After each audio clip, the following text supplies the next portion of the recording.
మహాదేవ శ్రీమాత్రే మహా. మిథున రాశి వారికి సంబంధించినటువంటి స్థితిగతులు, వారి స్వభావాలు, వారికి ఏ గుడిని దర్శించడం ద్వారా అత్యంత శుభయోగాలు ఏర్పడబోతున్నాయి అనేటువంటి విషయం కావచ్చును. మరి వారికే తెలియని ఒక 4 విషయాలను మనం చర్చించుకోబోతున్నాం. సో మిథున రాశి వారు, మిథున లగ్నం వారు తప్పకుండా కామెంట్ సెక్షన్లో కామెంట్ ఇవ్వండి. ఒక విషయం ఏమిటి అంటే, గడుస్తున్న సుమారుగా ఒక 2 నుండి 3 వారాల నుండి జబ్బకు సంబంధించినటువంటి నొప్పులు కానీ, బ్యాక్ పెయిన్ కానీ, బ్యాక్ బోన్ రిలేటెడ్ కానీ, మజిల్స్ రిలేటెడ్ లైక్ ఈ జబ్బలకు సంబంధించినటువంటి ఇష్యూస్ ఏమైనా వస్తున్నాయా కామెంట్ సెక్షన్లో చేయండి. 100కు 200% రావాలి. ఇది సత్యం ఈ యొక్క మిథున రాశి, మిథున లగ్నం వారికి. ఇక వీరికి మరి ఎలాంటి దర్శనాలు చేయడం ద్వారా శుభము అంటే, మిథునం అంటే మనకు 2 మనుషులకు సంబంధించినటువంటి బొమ్మ అనేటువంటిది ఉంటుంది. అంటే మిథునం అంటే 2 అన్నట్టు. ఈ యొక్క మిథునము అంటేనే అత్యంత చురుకైనటువంటి తెలివితేటలు కలిగినటువంటి పరిస్థితులు. ఏది ఉన్నా కూడా వీరు నేర్చుకునేటువంటి పరిస్థితి ఉంటుంది. అంటే వీరికి గురువులు అనేటువంటిది అవసరం లేదు ఖచ్చితంగా. వీరే నేర్చుకునేటువంటి టాలెంట్ అధికంగా ఉంది. మరి మీడియా రంగం కావచ్చును, అదేవిధంగా కొంతమేర సిస్టమ్ రిలేటెడ్ కావచ్చును, అదేవిధంగా కొంత మనకు ఈ యొక్క సిఏ చార్టెడ్ అకౌంట్ కావచ్చును, అదేవిధంగా మెడిసిన్ రిలేటెడ్, కొంత మనకు మార్కెటింగ్ రిలేటెడ్, అదేవిధంగా కొంతమేర ఇంకా చూసుకుంటే capsules related, medicine, ayurvedic related, ఇలాంటివి కొన్ని వీరికి మంచిగా యోగిస్తాయి. అయితే మిథున రాశికి అధిపతి ఎవరయ్యా అంటే బుధుడు అంటేనే మనకు జ్ఞానము, వాక్చాతుర్యము, మాటలతో గెలిచేటువంటి పరిస్థితి వీరి అందు ఉంటుంది. ఇక అదేవిధంగా వ్యాపారము, విద్య, మంచి సంభాషణలు, తెలివితేటలు, వీటన్నిటికీ కూడా బుధుడే కాదు. సో ఒక మన రిలేటివ్స్ అంటే మీరు కొంచెం ప్రేమగా ఉంటారు అంటే, వీరి వ్యక్తిగత జాతక రీత్యా బుధుడు కనుక బాగున్నట్టయితే రిలేటివ్స్తో బాగా ప్రేమగా ఉంటారు. లేదు బుధుడు బాగా లేడు అంటే మాత్రం ఇదే రిలేటివ్స్ ద్వారా మోసపోవడము, వారిని దూరం పెట్టడము, మేనమామకు సంబంధించి ఇలా కొన్ని ఉంటుంది. సో మిథున రాశి వారు చక్కటి జ్ఞానము, దైవ భక్తిని పెంపొందించేటువంటి క్షేత్రాలను దర్శిస్తే, అలాంటిది ఏ క్షేత్రము అనేటువంటిది మీకు ఒక అద్భుతమైనటువంటి విషయం చెప్పబోతున్నాను, బాగా తెలుసుకోండి. అరే నేను ఎప్పటి నుంచో పోదాం అనుకుంటున్నా, అసలు మనకు కుదరటం లేదు, ఎవరో వచ్చి ఆపుతున్నట్టున్నారు, లేదా నేను ఈ క్షేత్రానికి వెళ్తున్నా అంటే నేను కూడా వస్తే ఒక 10 రోజులు ఆగరాదని కొందరు ఆపుతారు.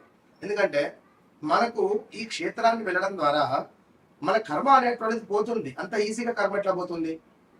ఒక మంచి పని చేయాలి అంటే వెనకాల చెడు వ్యక్తులు దాని చుట్టూ కూడా దాని చుట్టూ కూడా ఉండి ఆ పని కాకుండా చేస్తారు. చూడండి, ఇప్పుడు నాకు సంబంధించి ఒక ఊర్లో ఒక దేవాలయం కట్టాలి అని చెప్పి ఒక వెల్మ దొరకు బాగా కోరిక ఉంది. పాపం తను దానికి సంబంధించినటువంటి భూమిని సేకరించడము, ఇలా అన్ని చేస్తూ ఉన్నాడు. ఇప్పుడు అంతేందుకు ఇంద్రా సినిమాలో చిరంజీవి గారు ఒక మంచి పని చేయకపోతే ఆ చుట్టూ ఎంతమంది ఆపుతారో తన భూమి రాసి ఇవ్వడం, ఇట్లా మంచి పని చేయాలి, మనకు ఒక పుణ్యఫలం రాబోతుంది అంటే ఎందుకు అది ఆ కర్మ అనేది ఆపుతుంది, వెళ్ళనివ్వదు.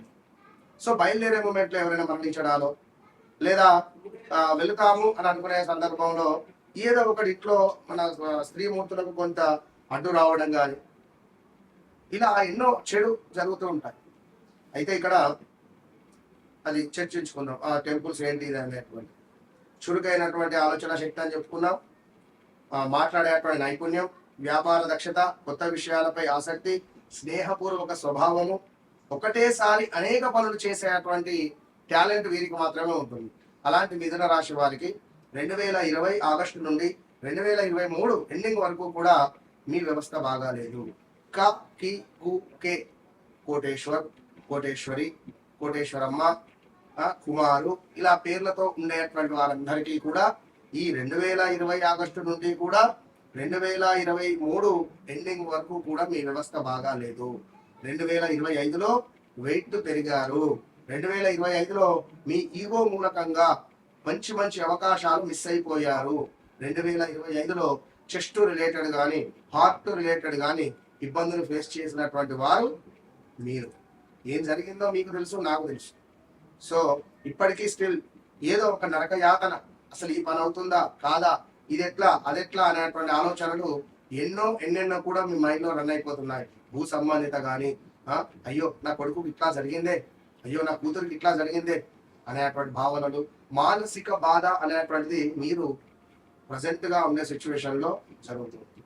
సో ఎవరైతే ఇక్కడ మరి మిథున రాశి వారు ఉన్నారో ఖచ్చితంగా మీ వ్యక్తిగత జాతకరీత్యా నడిచే దశ అంతర్దశలను తెలుసుకొని ముందుకు వెళ్ళడం ద్వారా మీ జీవితంలో ఒక్కసారిగా మార్పులు అనేటువంటివి వస్తాయి. ఎస్, నేను మీకు లేటుగా పరిచయం కావచ్చు, నా వీడియో ఇప్పుడే వచ్చింది చూడడం, కానీ గత కొన్ని సంవత్సరాల నుండి కూడా నన్ను ఆదరించేటువంటి వారు చాలా మంది. అయితే మరి మీరెందుకు ఇంకా ఆలస్యపడుతున్నారు? వన్స్ నన్ను కలవక ముందు, నన్ను కలిసిన తర్వాత అనేటువంటి విషయాలను మళ్ళీ బల్లగుద్ది మరి చెప్తుంది. అయితే మీకు అత్యంత పుణ్యమైనటువంటి ప్రదేశం ఏమిటయ్యా అంటే ఖచ్చితంగా కామాఖ్య అమ్మవారి యొక్క దర్శనం, అదేవిధంగా కాళహస్తిలో ఉండేటువంటి స్వామివారి యొక్క దర్శనం, అదేవిధంగా ఎవరైతే అతి ముఖ్యంగా గణపతి దేవాలయాలను సందర్శిస్తారో, మనకు గణపతి దేవాలయము మనకి ఇక్కడ తిరుపతి క్షేత్రం దగ్గర వెలిసినటువంటి స్వామి మన గణపతి కాణిపాకం దేవాలయాన్ని కనుక ఎవరైతే దర్శనం చేస్తారో, కాణిపాక గణపతిని ఎవరైతే దర్శించుకుంటారో ఒకరోజు అక్కడ ఉండండి, కంగారు పడకండి. కాణిపాకం దేవాలయం వద్ద నిద్రించి ఒక 6 గంటలు గుళ్ళో కూర్చొని కాణిపాక గణపతయే నమః, కాణిపాక గణపతయే నమః అనే మంత్రాన్ని జపం చేసుకో. తప్పకుండా మీ జీవితంలో అరే తిరుపతిలో టైం అయిపోతుండే, మళ్ళీ వచ్చినప్పుడు కాణిపాకం టెంపుల్ దర్శించుకుంటాను అనేటువంటి క్షణాలు చాలా ఉంటాయి. అదొకసారి మీరు గుర్తుంచుకోండి. కాణిపాకం స్వామివారిని దర్శించండి. మంచి అద్భుతమైనటువంటి జీవితాన్ని మీకు ఆ స్వామి ప్రసాదించబోతున్నాడు. All the best.